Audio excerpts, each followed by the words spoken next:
Salam jemaat yang dikasihi Tuhan. Firman Tuhan pada hari ini saya beri judul melakukan pekerjaan baik. Mengapa kita melakukan pekerjaan baik? Banyak teman-teman kita, saudara kita melakukan pekerjaan baik karena memang tuntutannya. Kita harus bekerja baik karena sudah digaji rutin. Apalagi kalau pemerintah. Dan orang melakukan pekerjaan baik, apalagi waktu digunakan dengan sebaik mungkin, dengan kerja yang lebih keras, lebih baik, supaya dapat reward, dapat bonus dari bosnya, dari pekerjaan tersebut. Firman Tuhan hari ini, mengapa kita melakukan pekerjaan baik? Mari kita berdoa lebih dulu. Terima kasih Bapa di surga, segala pertolongan yang sudah Tuhan berikan bagi kami. Dan hari ini kami mohon Roh Kudus-Mu menyertai kami, sehingga kami boleh siap menerima firman-Mu, dan firman-Mu boleh memberkati kami semua. Di dalam Putra-Mu Yesus Kristus kami sudah berdoa. Amin. Mengapa kita melakukan pekerjaan baik? Efesus 2 ayat 10. Karena kita ini buatan Allah, diciptakan dalam Kristus Yesus untuk melakukan pekerjaan baik yang dipersiapkan Allah sebelumnya. Ia mau supaya kita hidup di dalamnya. Ayat ini tertulis melakukan pekerjaan baik. Pertanyaannya, mengapa kita harus melakukan pekerjaan baik? Yang pertama, karena kita milik Allah. Perhatikan teks di situ. Karena kita ini buatan Allah. Saudara, di teks Yunaninya itu auto, gar, esmen, poiema. Dan dilihat di situ terjemahan Indonesia, karena kita ini buatan Allah. Tapi teks aslinya yaitu karena kita ini milik Allah, hasil karya Allah. Jadi tidak sembarangan. Saya, Bapak Ibu semua diciptakan hidup saat ini, itu karya Allah. Dan kita ini milik Allah. Dan tentunya kita semua mengamini Allah itu maha baik, maha segala kebaikannya sungguh luar biasa. Dan alasan pertama, mengapa kita harus berbuat baik? Mengapa kita melakukan pekerjaan harus dengan baik? Karena kita milik Allah. Jika kita lihat lebih jauh lagi, alasan yang kedua, mengapa kita harus melakukan pekerjaan baik? Karena kita diciptakan di dalam Yesus Kristus. Ya. Maksudnya apa? Kita diciptakan di dalam Yesus Kristus. Banyak kitab Efesus di sini menekankan hubungan kita dengan Tuhan ibarat kepala dan anggota tubuh. Dikatakan di situ Efesus 1 ayat 1, kepada orang-orang kudus di Efesus, orang-orang percaya dalam Kristus Yesus.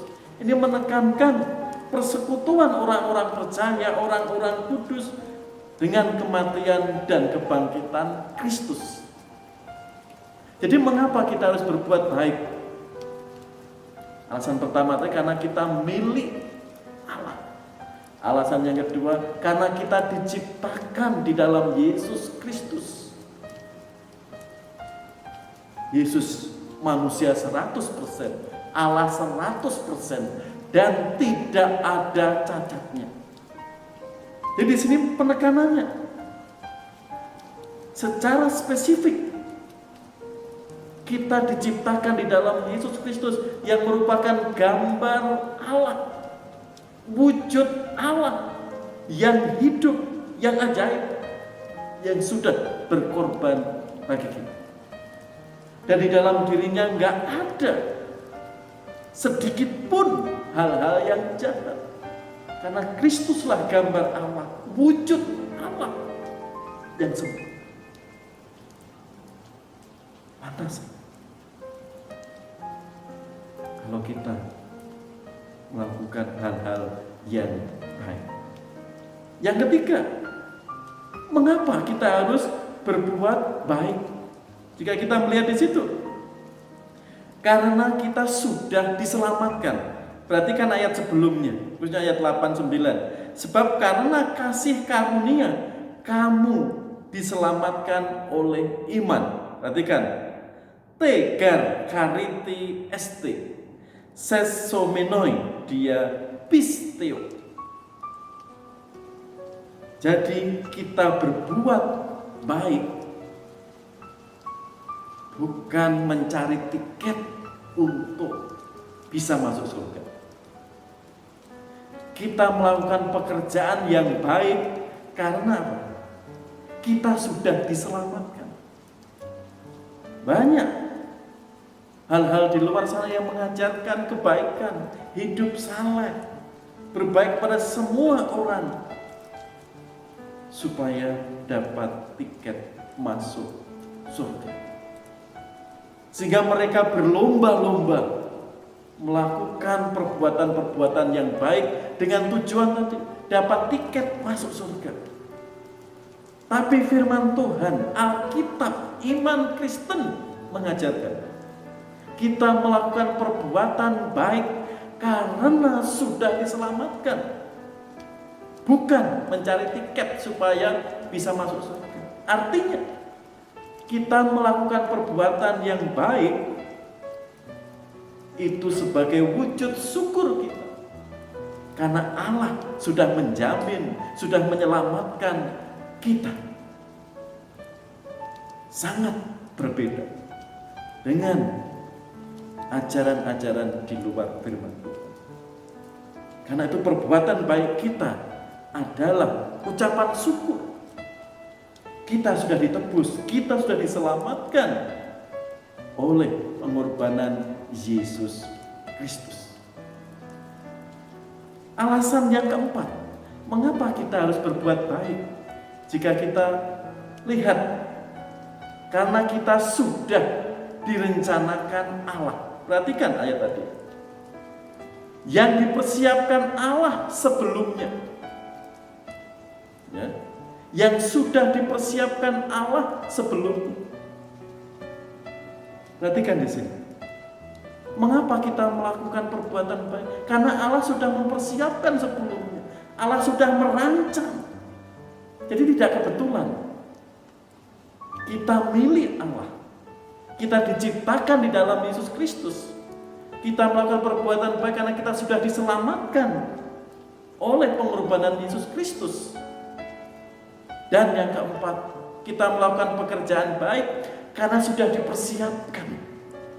Saudara, kalau kita memahami kata sudah dipersiapkan, berarti ada planning, ada perencanaan yang matang Allah kita. Kalau kita mempersiapkan anak kita menjadi pelajar atau pemain bola yang baik, tentunya dipersiapkan sejak dini dan mencari pelatih yang handal. Makannya pun perlu dijaga, istirahatnya pun, miras, rokok harus dijaga. Karena ingin mempersiapkan anak kita, ingin menjadi pemain bola, olahragawan yang hebat. Dan tentunya persiapannya tidak setahun, 2 tahun, 5 tahun, tapi dari kecil. Bahkan hal-hal atau sekolah pun kadang perlu dikorbankan karena ingin menjadi atlet yang handal. Kalau kita melihat di sini, mengapa kita harus berbuat baik? Allah menciptakan kita. Kita milik Allah. Kita diciptakan di dalam Yesus Kristus. Kita sudah diselamatkan. Dan alasannya apa? Ternyata Allah sudah menyiapkan sebelumnya.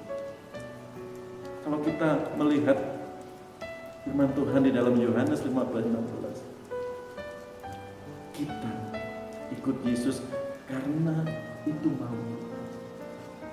Bukan kita yang memilih, tapi Tuhan yang memilih. Perhatikan di situ. Kita sudah dipersiapkan Allah sebelum. Kalau bicara tentang persiapan, planning, tidak segi afektif, rasa, feeling, tapi logika kita, pikiran kita itu perlu dikedepankan. Karena perencanaan, Allah saja merencanakan untuk kita melakukan hal-hal yang baik. Bagaimana dengan kita? Ayat ini mengajak kita untuk melakukan pekerjaan yang baik, yang mulia, ternyata perlu disiapkan sehingga bisa memberikan yang terbaik. Seperti di awal tadi saya katakan, mengapa banyak orang melakukan pekerjaan baik, bahkan melebihi targetnya, supaya pangkatnya cepat naik, supaya dia dapat reward, bonus dari perusahaan atau bosnya. Tapi kita melakukan hal-hal yang baik karena kita milik Allah. Kita diciptakan di dalam Yesus Kristus. Kita sudah diselamatkan. Hal yang kita lakukan bukan mencari tiket supaya masuk surga, tapi ucapan syukur. Dan ternyata Allah sudah mempersiapkan. Saudara, apa harapan Tuhan bagi kita? Tentunya melakukan hal yang baik. Dan apa bagian kita? Di ayat 10 tadi dikatakan, bagian kita ialah Ia mau supaya kita hidup di dalamnya. Ini bagian kita.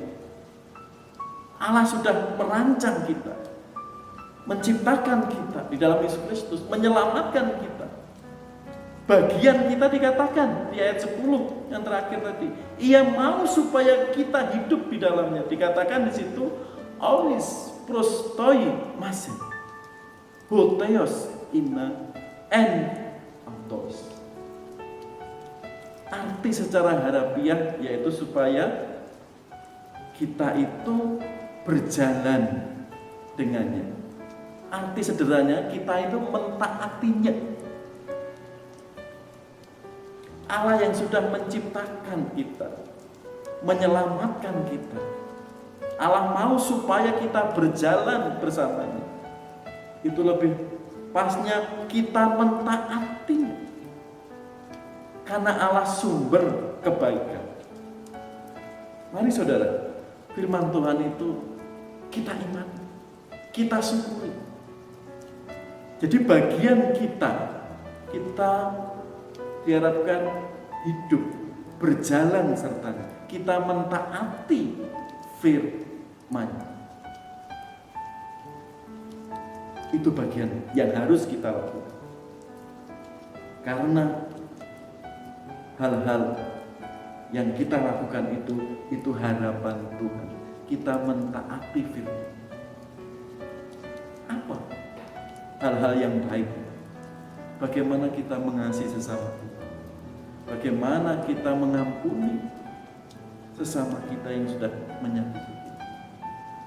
Seberapa jauh kita mendoakan pemimpin-pemimpin kita, pemerintahan kita, bangsa dan negara kita? Sejauh mana kita mengimani setiap firman Tuhan? Untuk mengasihi musuh kita, untuk melayani dengan sukacita. Bahkan kita diajari bagaimana kita mengembalikan milik Tuhan. Tuhan menunggu apa yang Tuhan rindukan. Karena apa? Ia mau supaya kita hidup di dalamnya. Jadi Tuhan mau supaya kita hidup di dalamnya, berjalan sertanya, mentaati firman-Nya. Karena semua hal sudah Tuhan berikan bagi kita. Yaitu kita menjadi miliknya. Kita diselamatkan karena kasih karunia. Artinya hidup kita sudah dijamin. Tentu saudara, melakukan pekerjaan yang baik, yaitu sebagai rasa syukur kita. Kita melakukannya dengan iman, kita melakukannya dengan sukacita. Bukan amal baik kita, pekerjaan baik kita, pelayanan yang baik kita, bukan tiket untuk masuk surga, tapi wujud syukur kita. Jika itu kita imani, kita lakukan dengan betul, itu akan mendatangkan berkat, sukacita yang luar biasa dalam hidup kita, dalam keluarga kita. Dan mari kita melakukan pekerjaan baik sesuai bidang kita, sesuai kemampuan kita. Kalau firman Tuhan mengajarkan 1 Petrus 5:10, yaitu layanilah seorang akan yang lain dengan baik. Layanilah sesuai kemampuan atau karunia. Kalau kita melayani sesuai kemampuan, karunia kita, talenta kita, itu akan mendatangkan berkat dan kemuliaan bagi umat. Karena itu saudara yang dikasihi Tuhan, mengapa kita melakukan pekerjaan baik? Karya Tuhan sudah nyata, berkat Tuhan sudah nyata tengah-tengah hidup kita, yang menjadi bagian hidup kita, yang harus kita lakukan. Mari kita mengamini setiap firman Tuhan yang kita dengar, sehingga kita belajar lebih taat, lebih mengimani firman Tuhan. Amin. Mari kita berdoa. Terima kasih Tuhan, karya Engkau dalam hidup kami yang begitu luar biasa. Kami menjadi milik-Mu. Kami Engkau selamatkan di dalam Yesus Kristus yang menjamin hidup kami, keselamatan kami yang kekal. Dan bagian kami Tuhan untuk mentaati, untuk bisa berjalan dengan Engkau dan lebih setia kepada. Ajari kami Tuhan. Mungkin saat ini ada hal-hal yang tidak berkenan di hadapan Engkau, ampunilah Tuhan. Mungkin kami belum melakukan hal yang baik kepadamu, kepada sesama kami. Mungkin kami masih dendam, iri, menyimpan kebencian. Di dalam Yesus Kristus kami lepaskan hari ini. Tolong ya Roh Kudus, sehingga kami jemaat bisa melakukan hal-hal yang baik, sehingga nama Engkau boleh kami tinggikan. Dan biarlah kami mensyukuri karya-Mu Tuhan, sehingga hidup kami boleh berdampak bagi sesama kami dan pekerjaan kami. Kami juga mensyukuri karya-Mu Tuhan di tengah-tengah hidup kami, pekerjaan kami, melalui setiap hal, melalui setiap pekerjaan, melalui setiap bidang yang kami tekuni sampai detik ini. Kami bisa mempersembahkan yang baik, kami bisa melakukan yang baik. Dan biarlah itu semua wujud syukur kami.